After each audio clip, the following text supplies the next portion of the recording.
Hey there, I'm back with another video. It's 422, it's December 6th. It is Wednesday, smack dab in the middle of the week. I'm going to kind of step away from my computer. I'm not sure if you can hear me from where I'm standing, or sitting, I should say.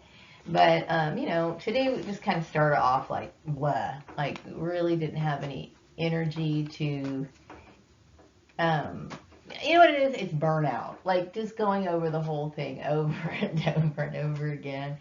And, every time I think about it, I'm starting to think about different things. I wish I was getting more past life regression um, issues, but I'm more thinking about, like, I don't know, like, how deceptive, like, the people that I knew were. I'm mostly referring to my ex-sister, Tanya, and also my ex-brother who launched this ridiculous campaign, which ended up revealing themselves out to be weird. Um, I never realized that. I knew that my sister Tanya went to a particular church, and I knew that, and I'm not saying she was the only one who was fronting this, okay? But um, I know that this whole issue is like surrounding the whole religious thing, and then I do understand from what the messages or the downloads I'm getting relating to who I was in a past life. Prince Alamehu was obviously somebody who was interested in, the mysteries type things. Always been interested in like occult philosophies and stuff like that, which it makes sense because I grew up. I mentioned before when I was younger. I've always had an interest in spirituality before like anybody even had that conversation. So that's a part of who I am. Um, and I've always looked and sought for something that matched me, and I talked about me going to different Christian denominations and stuff like that, but I never realized like the intensity behind you know my ex sister's hatred towards me. Like I didn't realize that it was so explosive. I just knew that there were times, and don't get me wrong, like when I was younger, she invited me to church. I think the first time she invited me to church, because okay, here's the thing.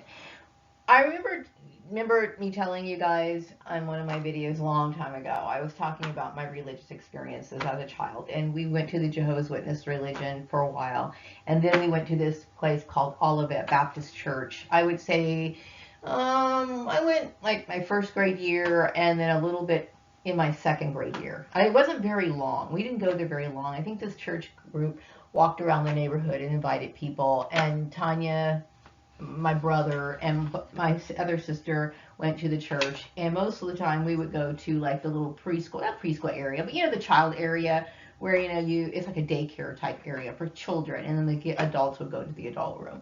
Okay, and Tanya was going to that particular church, and she went to Olivet Baptist Church for a very long time until she started dating the man that she ended up marrying.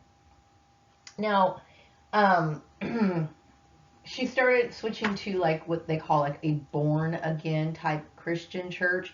So she left the Baptist church completely behind, which, by that time I was no longer attending because my mom was really getting tired of like, getting me ready for Sunday school, and my sister Lisa ready for Sunday school, and nudging my brother to get ready for Sunday. It was just becoming a hassle for my mom, so she stopped having us go.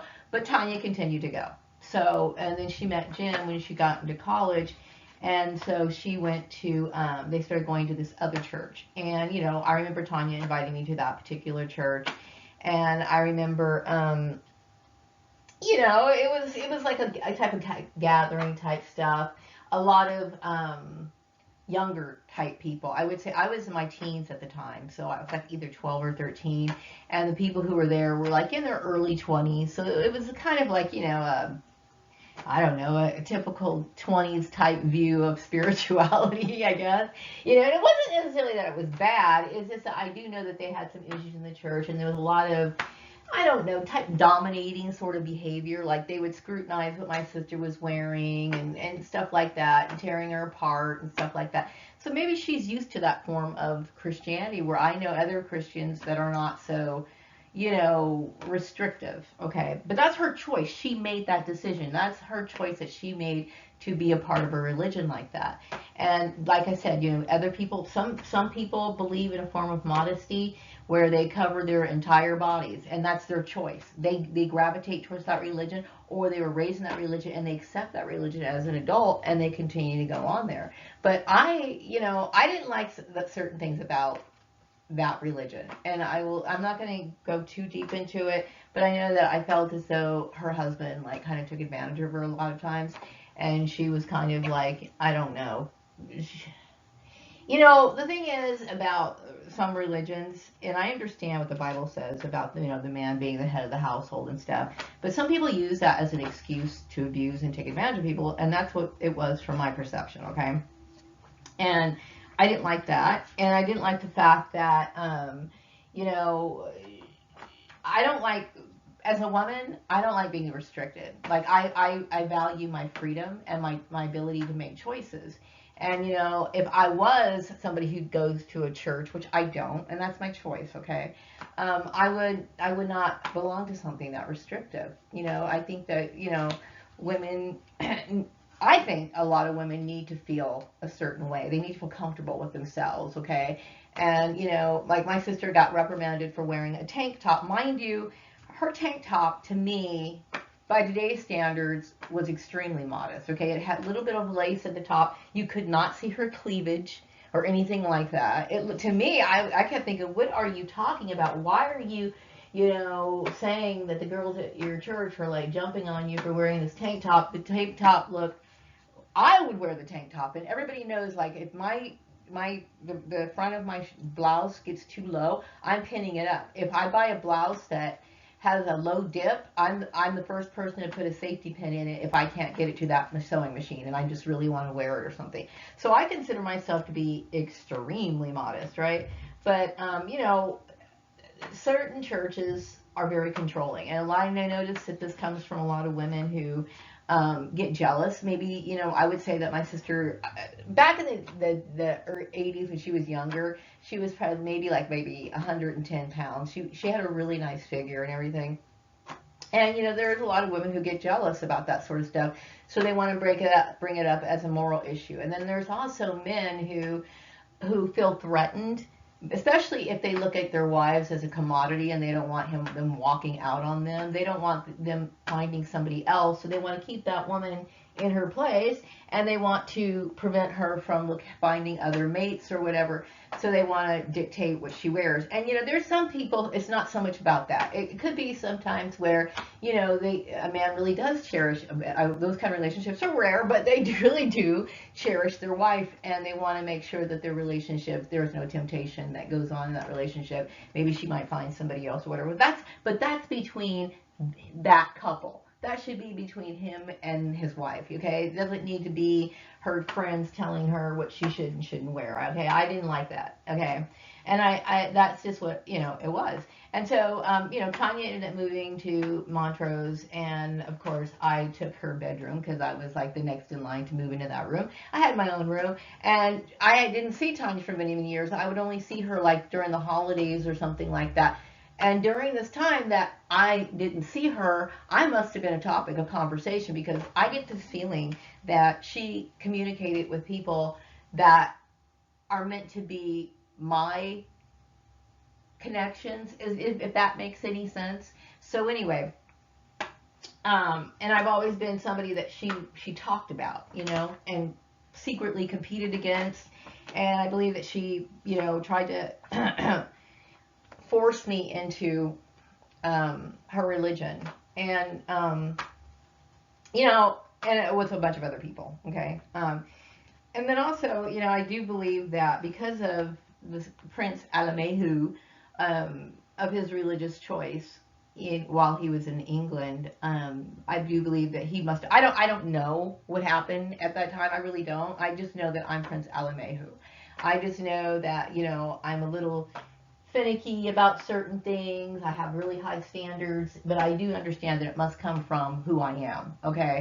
But as far as like what things happened, you know, what the kind of food I ate, what mode of transportation I use to get around. I don't know any of that stuff, okay? And eventually, as soon as my brain stops swimming over this whole issue of like the betrayal and how deep this whole rabbit hole goes, I will be able to relax more and think more and then have more, like, what do you call it, memory regression, because I'm obviously at a time in my life where I'm supposed to know about those sort of things. So anyway, um, but to have like some sort of title that gets slapped on you where nobody ever, like, I never realized that Tanya or my ex-brother were going around telling people that I was some sort of like antichrist or something. I mean, that to me just blows me away. I will say that, throughout my adult years, and even I'd say I went up, I started like going to different like churches. I would say mid 2000s, right? I started going to some of the churches. I figured I'd give it one more chance, and I still didn't like it, and it's just not for me, okay? But I do think that the reason why I was giving it more chances is because I was getting a lot of outside pressure, a lot of pressure. And, that's the part about the United States is that the reason why the United States is one of the reasons why that the United States separated from Britain is because they wanted to have freedom of religion, right? And, it just shocked me that this was becoming a work issue. But during my entire life, whether, I don't go to church, it doesn't resonate with me.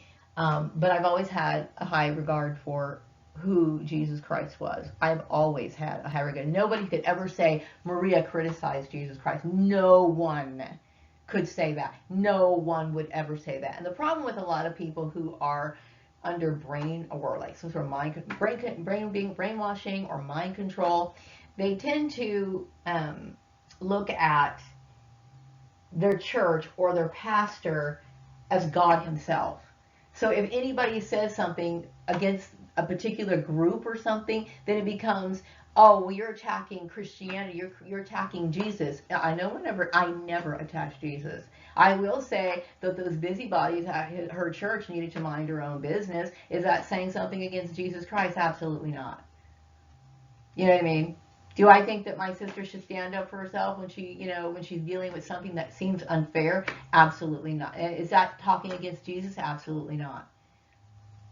Absolutely not. I have always felt as though Jesus Christ was somebody to to follow his example. I mean, Jesus was never boastful. He was never somebody who pressured people.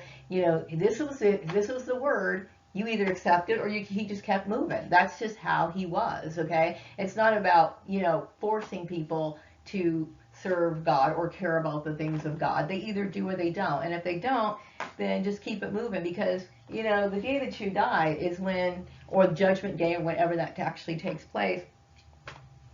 That is,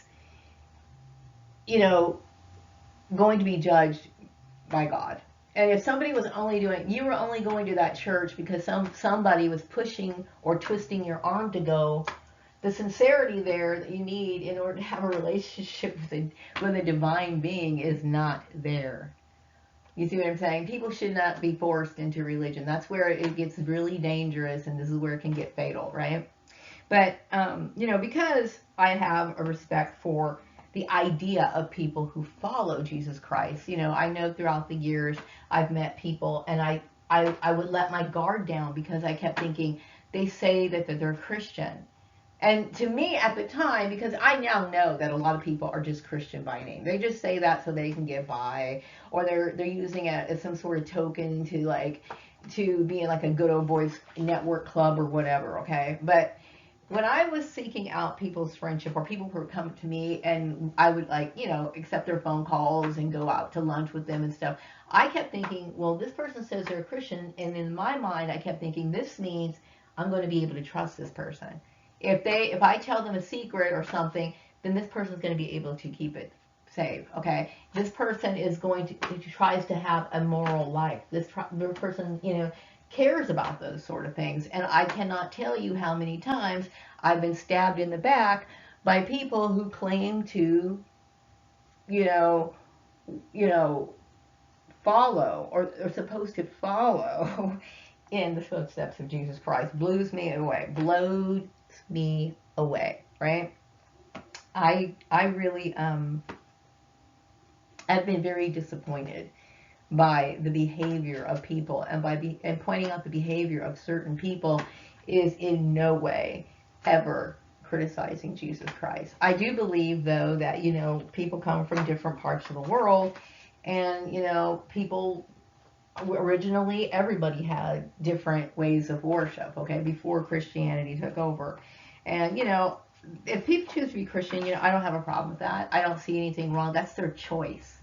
That's their right to choose, you know what I mean? And what is in their heart, their true spiritual connection. If their spiritual connection is with Jesus, why in the world would I say that? My only thing with this person is that I hope that it truly is. That this person is a decent person who cares and, you know, practice what they preach. And I might even try to be that person's friend, because you know what? I want a sincere friend. I do. I want a sincere friend. I'm tired of people gossiping behind my back, people stabbing me in the back, people trying to use Jesus as an excuse for me to lower my standards so they can feel better because they're jealous of me or something. I get tired of that. You know what I mean? I deserve fucking primo friends. I deserve the fucking top, the fucking best.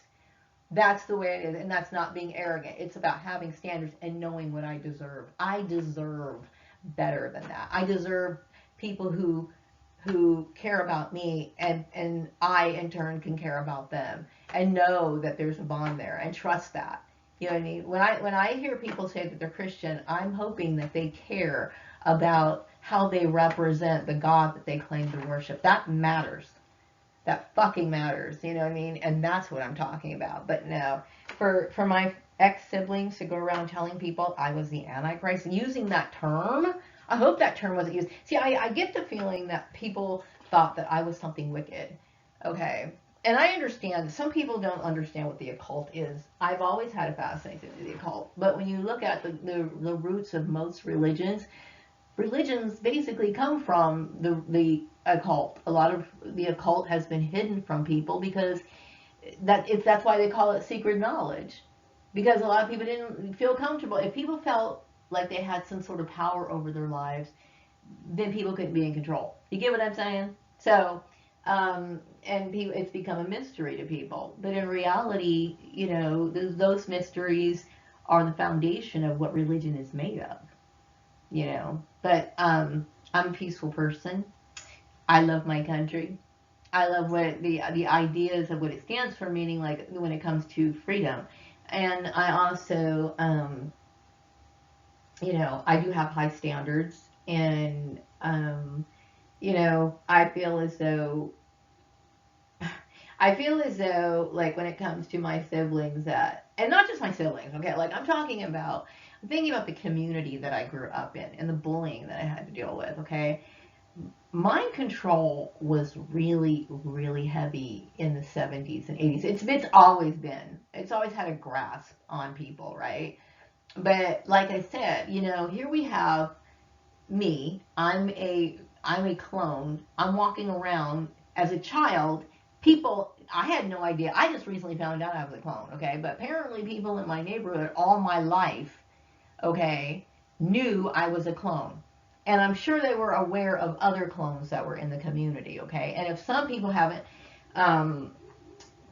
some people are of these people that I get a feeling that are now just realizing, because they've been watching my videos that I used to know, are realizing that they too are clones. Different kinds of clones, obviously, but clones nonetheless, okay?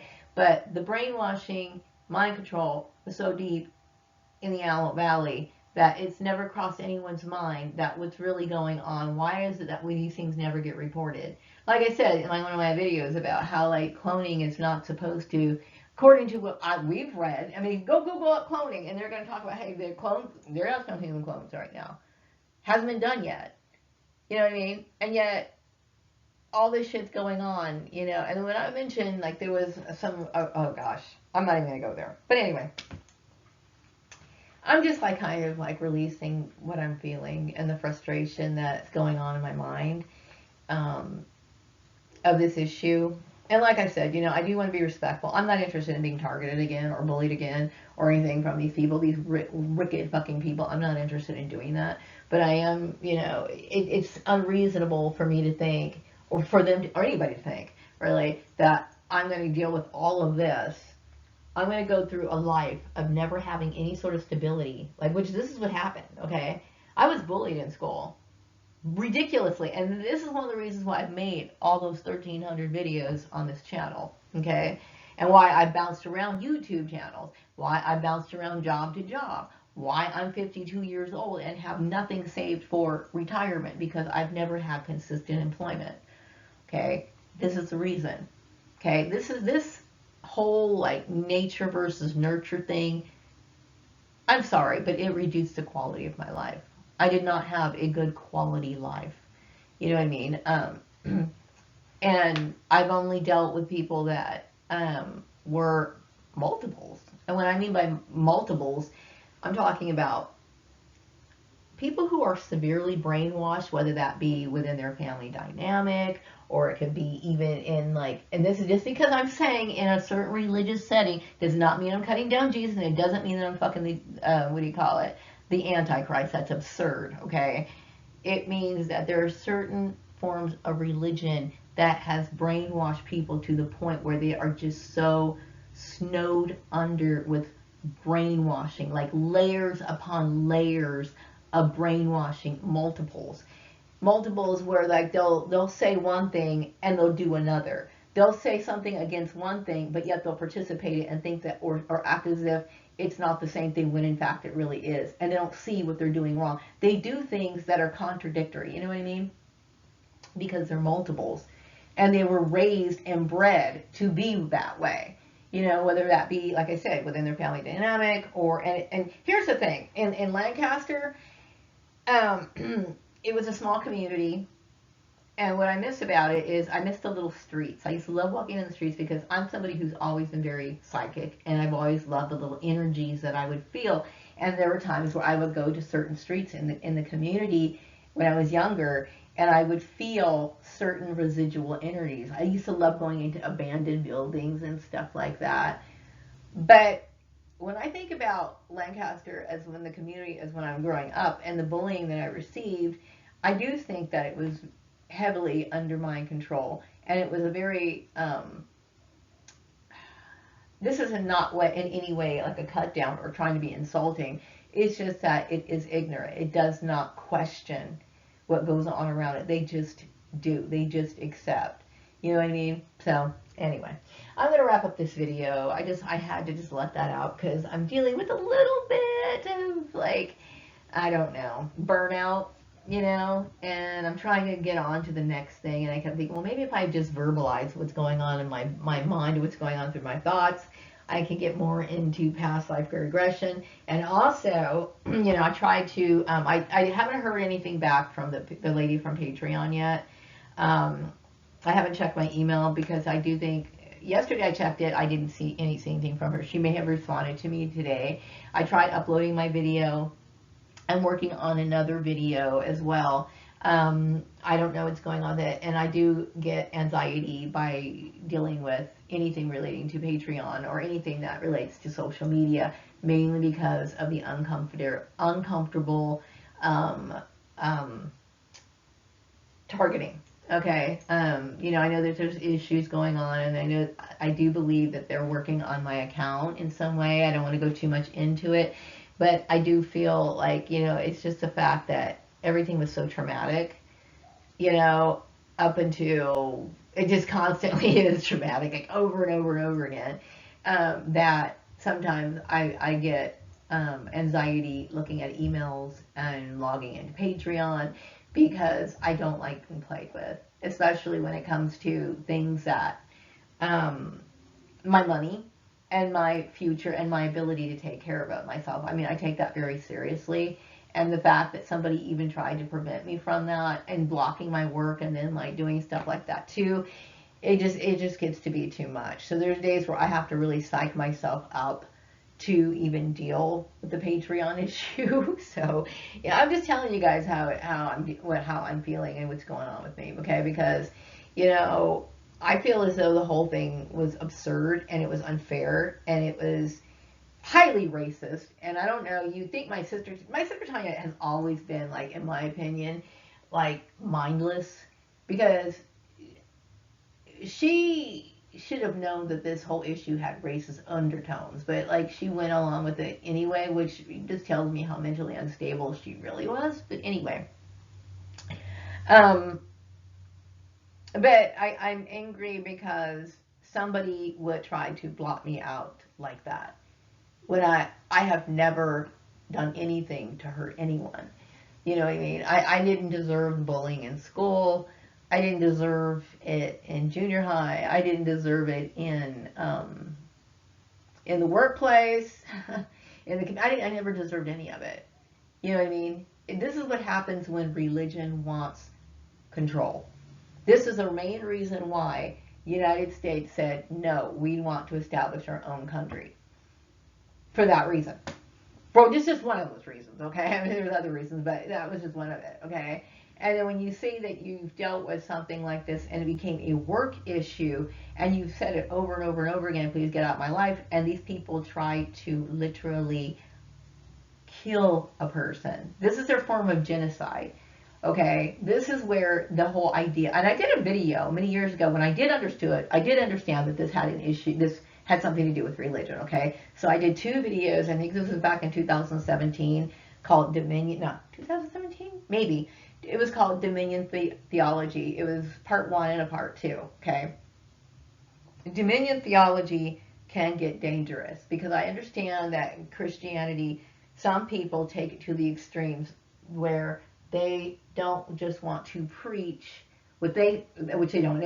I've never heard, like, my sister or anybody from her church ever preach anything, any quote from Jesus or back anything up with scripture. I've never heard it come from them. Never. Okay? Ever, ever, ever, ever. Like, never. Okay? But still, it's not them, like Jehovah's Witnesses, for example, going door to door, preaching and handing out their pamphlets, referencing the Bible, that kind of stuff. It's not like that with them. It's like, we're going to force you to be Christian, to act our version of Christian, and do what we want you to do. We're going to black you out. We're going to prevent you from finding employment. And on top of that, we're going to block and fuck your social media up so that you can't survive. Okay? I will tell you, that's not even a joke that I don't take that lightly at all.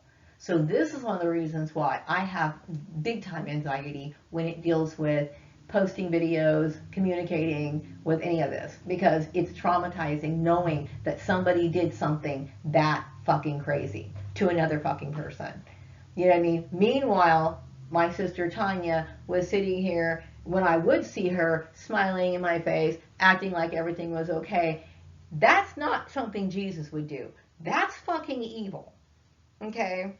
That right there is an evil action. Being deceptive. Okay? If you have to tell a lie to get your ministry or whatever it is you're trying to do going, that's not of God. And don't bring Jesus' name into it, okay? It's really tacky. So anyway, I'm going to wrap up this video now. I think I got that off my chest. And in a few hours, I'm just going to go to sleep all of this, like, weird shit off, because I'm really fucking disturbed by the entire thing.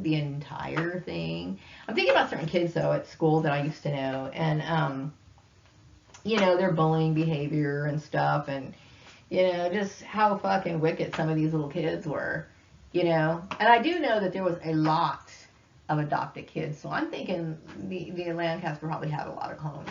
If I really think that they did, and I'm waking, my mind and my eyes are opening up a little bit more. Like I said, I'm a different kind of clone, you know what I mean? But still, clones. I'm a clone when that's not supposed to be happening. It's not that nobody is reporting this on the news. You know what I mean? I've always known that the news was bullshit. I try not to watch it. I try not to. I am so fed up with this world. I'm telling you, it's like I cannot get engaged with the world anymore. I'm so fucking done. I'm just done. Anyway, I'm gonna wrap this up. Take care. Have a good night.